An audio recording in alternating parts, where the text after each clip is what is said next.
জয় হিন্দ বন্ধুরা, সবাই কেমন আছো? আশা করি তোমরা সবাই খুব ভালো আছো। আজকে খুব গুরুত্বপূর্ণ একটা ভিডিও নিয়ে আমি তোমাদের সামনে এসেছি। যে এমটিএস এক্সামের গত বছর অর্থাৎ 2023 সালে যে সেটগুলো সংগঠিত হয়েছিল সেইগুলোর এমটিএস এক্সাম গত বছর 2023 সালে যে জিকে গুলো এসছিল, এমটিএস এক্সাম অর্থাৎ মাল্টিটাস্কিং স্টাফ এমটিএস এক্সামে এমটিএস এক্সামে 2023 সালে 2000 এমটিএস এক্সামে এমটিএস এক্সামে 2023 সালে যে জিকেগুলো এসছিল, আজকে আমি তোমাদেরকে ফার্স্ট যে সেটটা আজকে আমি তোমাদের সেই সেখান থেকে আমি তোমাদেরকে একটা সেট সলভ করাবো। সঙ্গে থাকো।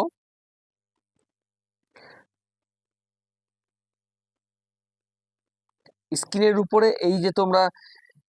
উপরে তোমরা যে সেটটা দেখতে পাচ্ছ সেটা 2023 সালে হয়ে যাওয়া এমটিএস এর একটা সেট, যেটা 2 মে এই এক্সামটা হয়েছিল। 2 মে এই এক্সামটা হয়েছিল ফার্স্ট শিফট। ওকে, সেটা আজকে আমরা সলভ করব। ফার্স্ট কোশ্চেন দেখো বন্ধুরা, দাক্ষিণাত্যে মারাঠাদের দ্বারা সংগঠিত ভূমি রাজস্বের 25%কে কি বলা হয়? তোমরা নিজেরা উত্তর করবে। অপশানগুলো দেখো: ভাগ, স্বদেশমুখী, যৌথ। অপশান সি হবে উত্তর চৌথ। চৌথ ছিল ভারতীয় উপমহাদেশে মারাঠা সাম্রাজ্যের দ্বারা একটি নিয়মিত কর। 18 এটা 18% থেকে শুরু হয়, ঠিক আছে, এবং বাৎসরিক সর্বোচ্চ এটা 25% পর্যন্ত লাগু ছিল, ঠিক আছে। এরপরে তোমরা দেখো একটা অপশানস আছে স্বদেশমুখী। স্বদেশমুখী জিনিসটা কি? চৌথর উপরে এক্সট্রা 10% যে ট্যাক্সটা থাকে সেটাকে আমি বলবো স্বদেশমুখী। The race of my life এই আত্মজীবনীটি কার? অপশানস তোমাদের সামনে আছে: মিলখা সিং, যুবরাজ সিং, সানিয়া মির্জা এবং সুনীল গাভাস্কার। অ্যান্সার করো তোমরা। উত্তর হবে মিলখা সিং। আমরা কিন্তু এনাকে ফ্লাইং জাটও বলতে পারি। কি বলতে পারি? ফ্লাইং জাট। মিলখা সিং একমাত্র খেলোয়াড় যিনি এশিয়ান গেমসে 400 মিটার রানে কিন্তু স্বর্ণপদক পায়, ঠিক আছে। আর ইনি 1960 সালে যে অলিম্পিকটা হয়েছিল সেই অলিম্পিকের 400 মিটার রানে 4th হয়েছিল। ওকে, 2021 সালে ইনি কিন্তু মারা যান এবং তার আত্মজীবনীর নাম কি? The race of my life. এবং এনাকে কিন্তু আমরা দ্য ফ্লাইং জাট হিসেবেও চিনি। নিম্নলিখিত কোন বস্তুর ওপর ছত্রাক জন্মাতে পারে? ওকে, অপশানস তোমাদের সামনে আছে, অপশানগুলো দেখো: রুটি, আচার, মানুষের চামড়া এবং বস্ত্র।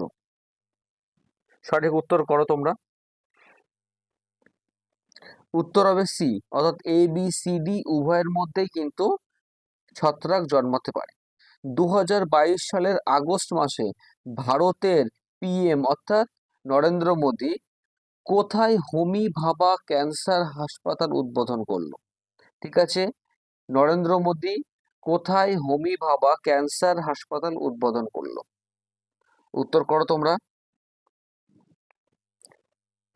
উত্তর কি হবে? মোহালি। মোহালি কোথায় অবস্থিত? পাঞ্জাব। ওকে,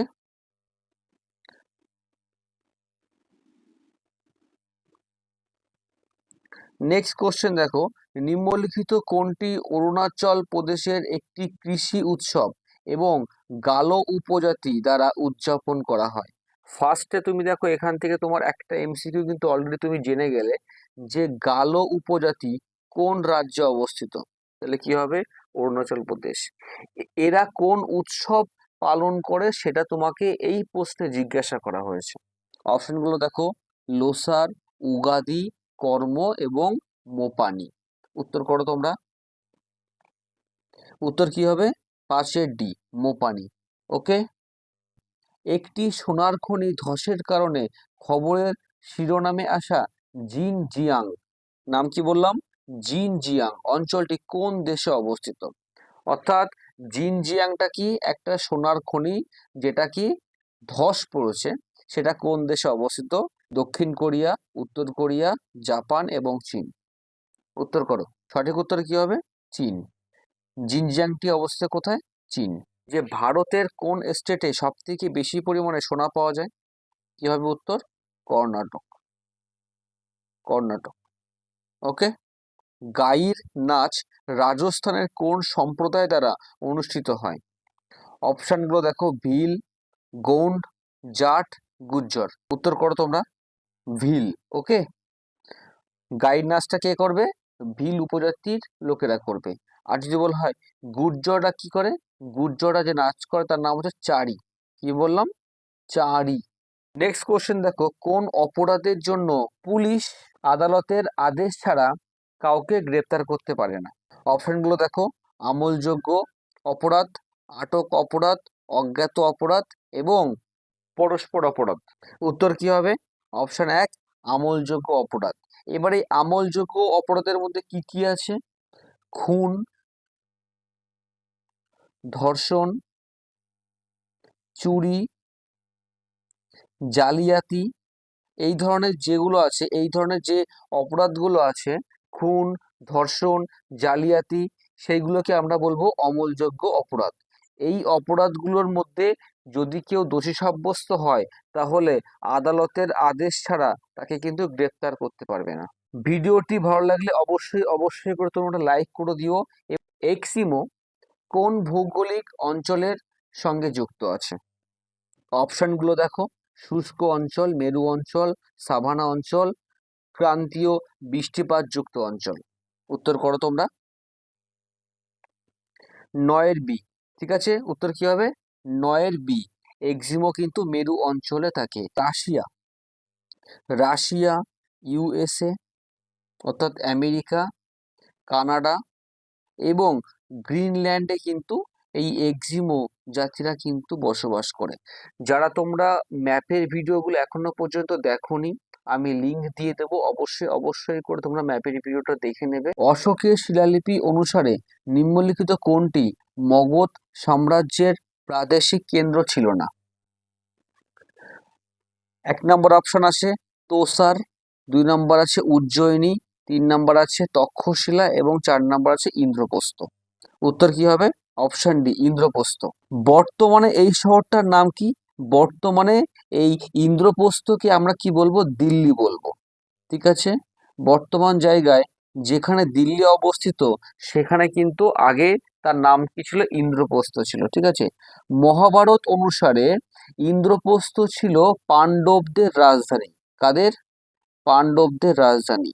মাইথোলজিক্যাল মতে বলা হয় যে ভগবান শ্রীকৃষ্ণর আদেশে বিশ্বকর্মা নিজের হাতে এই ইন্দ্রপ্রস্থ শহরটিকে কিন্তু স্থাপন করে, যার বর্তমান নাম কি? বর্তমান নাম হচ্ছে দিল্লি।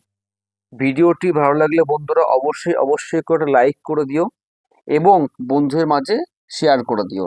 আর সম্পূর্ণ সেটটা যখন তোমাদের কমপ্লিট হয়ে যাচ্ছে, অবশ্যই অবশ্যই করে আমাকে তোমরা জানাবে যে তোমাদের স্কোর কত হলো। আর তোমরা যদি এই পিডিএফটা পেতে চাও, অবশ্যই অবশ্যই করে এই নাম্বারে, যদি তোমরা পিডিএফটা পেতে চাও, অবশ্যই অবশ্যই করে এই নাম্বারে এসএমএস করবে। ঠিক আছে।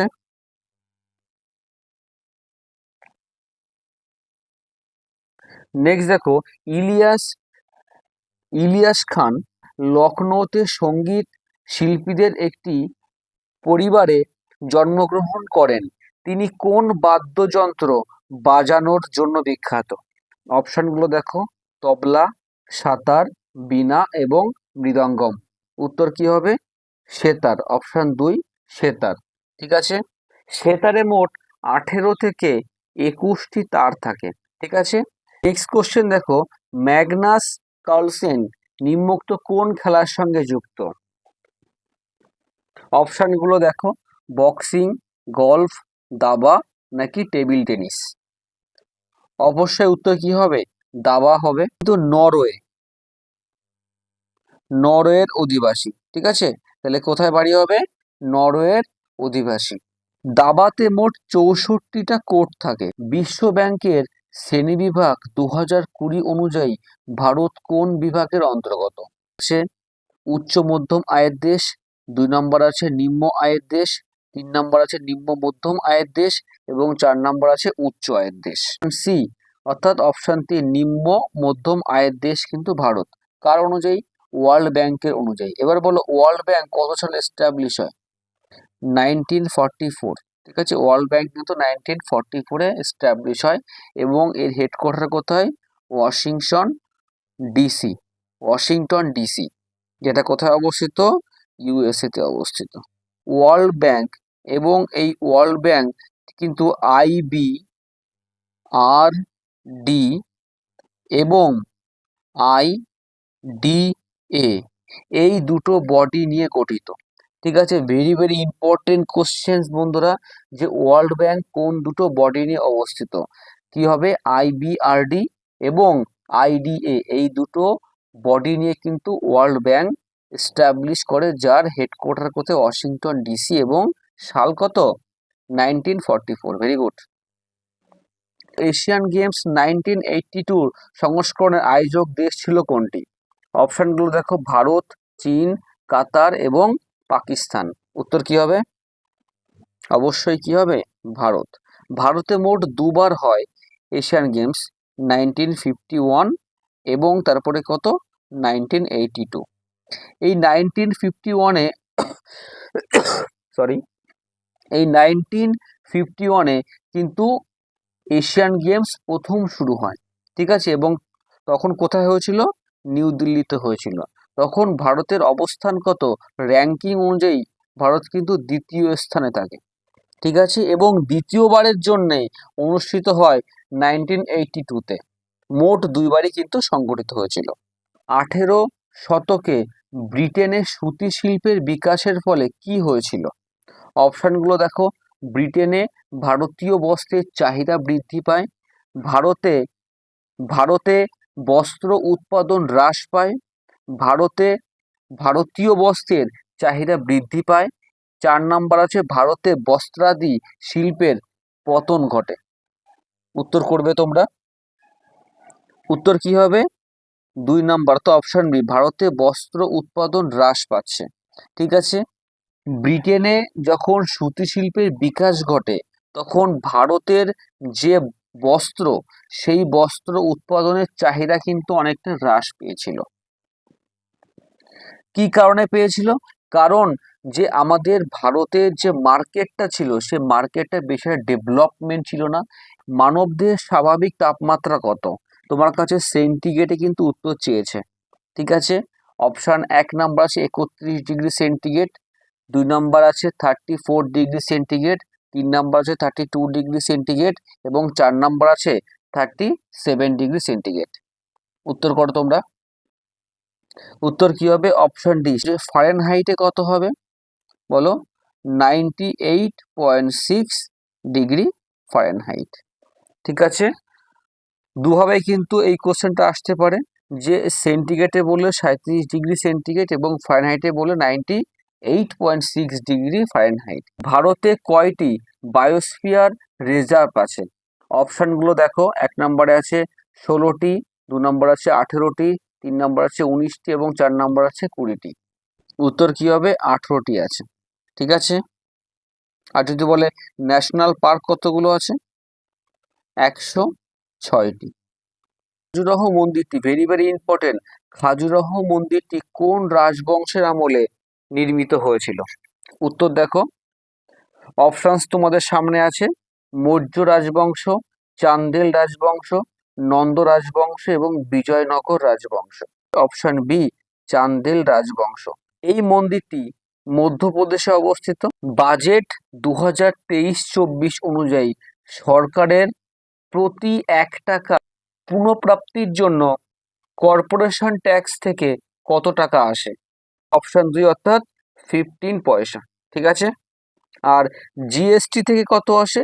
জিএসটি থেকে 1 টাকায় 17 পয়সা পায় কিন্তু সরকার। ঠিক আছে, জিএসটি এখানে যদি জিএসটি বলতো তাহলে কিন্তু অপশান সি বা অপশান 3 উত্তর হতো, কারণ 1 টাকার থেকে জিএসটিতে সরকার পায় কত? 17 পয়সা পায়। এবার যদি বলে কর্পোরেশন ট্যাক্সে কত পায়, তাহলে কি হবে? 15 পয়সা পায়। কোন ধরনের কৃষিতে ভূমির প্রয়োগ খাদ্য ও পশু খাদ্যের ফসল ও গবাদি পশু পালনের জন্য ব্যবহার করা হয়? অপশনগুলো দেখো, দুগ্ধ চাষ, বৃক্ষরোপণ চাষ, মিশ্র চাষ এবং বাণিজ্যিক চাষ। উত্তর করো তোমরা। উত্তর কি হবে? মিশ্র চাষ। অর্থাৎ একই রকম একটাই জমিতে একদিকে তোমাদের কি হচ্ছে? পশুপালন করা হচ্ছে, একদিকে তোমাদের কৃষিকাজ হচ্ছে। এই ধরনের যে চাষের যে ব্যবস্থা, তাকে আমরা কি বলবো? মিশ্র চাষ বলবো। ঠিক আছে। নিম্নলিখিত কোনটি প্রধান শিলার মধ্যে পড়ে না? অপশন ডি, চুম্বকীয় শিলা। কারাগাম লোকনৃত্য কোন রাজ্যের সাথে যুক্ত? কি বললাম? কারাগাম লোকনৃত্য কোন রাজ্যের সাথে যুক্ত? অপশন দেখো, অপশন 1 নম্বরে আছে তামিলনাড়ু, 2 নম্বরে আছে রাজস্থান, 3-এ আছে আসাম, 4-এ আছে হরিয়ানা। উত্তর করো তোমরা। কি হবে? তামিলনাড়ু। ঠিক আছে। তামিলনাড়ুতে আরেকটা বিখ্যাত নাচ আছে, তার নাম কি? ভারতনাট্যম। কি বললাম? ভারতনাট্যম। ভারতনাট্যম কোন স্টেট পাওয়া যায়? সেটাও কিন্তু তামিলনাড়ুতে দেখতে পাওয়া যায়। নিউক্লিয় ঝিল্লি সহ সুসংগঠিত নিউক্লিয়াস থাকা কোষগুলিকে কি হিসেবে মনোনীত করা হয়? উত্তর কি হবে বলো? অবশ্যই অপশন 2, ইউক্যারিওটিক কোষে কিন্তু নিউক্লিয়াস দেখতে পাওয়া যায়। আর একটা কি কোষ আছে? প্রোক্যারিওটিক কোষ। এখানে কিন্তু নিউক্লিয়াস দেখতে পাওয়া যায় না। ঠিক আছে। ভারতীয় সংবিধানের প্রস্তাবনায় ড্যাশ ব্যক্তির মর্যাদা নিশ্চিত করে? উত্তর দেখো তোমরা। 1 নম্বর আছে স্বাধীনতা, 2 নম্বর আছে ভ্রাতৃত্ব, 3 নম্বর আছে সমতা এবং 4 নম্বর আছে বিচার। উত্তর কি হবে? অবশ্যই ভ্রাতৃত্ববোধ। ঠিক আছে। আজকের সেটের একদম লাস্ট যে কোশ্চেনটা আছে সেটা তোমরা দেখে নাও। ভারতীয় জাতীয় কংগ্রেসের প্রথম যে অধিবেশন হয়েছিল সেটা কোথায় অনুষ্ঠিত হয়? অপশনগুলো দেখো। 1 নম্বরে আছে কলকাতা, 2 নম্বর আছে বোম্বে, 3 নম্বর আছে সুরাট এবং 4 নম্বর আছে লাহোর। উত্তর করো তোমরা। অবশ্যই কি হবে? বোম্বে। তো 1885 সাল। সভাপতি কি হয়েছিল? উমেশ চন্দ্র ব্যানার্জি। কি হয়েছিল? উমেশ। এবং এই জাতীয় কংগ্রেস কে প্রতিষ্ঠা করে? হিউম প্রতিষ্ঠা করে। কি পরে? হিউম। ঠিক আছে। এমটিএস এর সেট 1 এভাবে আমি তোমাদের সামনে আরো সেট নিয়ে আসবো। সেটগুলো যদি তোমরা সলভ করতে চাও, অবশ্যই অবশ্যই করে তোমাদের একটা কাজ করতে হবে, সেটা তোমাদের এই চ্যানেলটাকে সাবস্ক্রাইব করে রাখতে হবে। আবার দেখা হচ্ছে বন্ধুরা নেক্সট কোনো ভিডিওতে। ভালো করে মন দিয়ে বই পড়ো। জয় হিন্দ, জয় ভারত।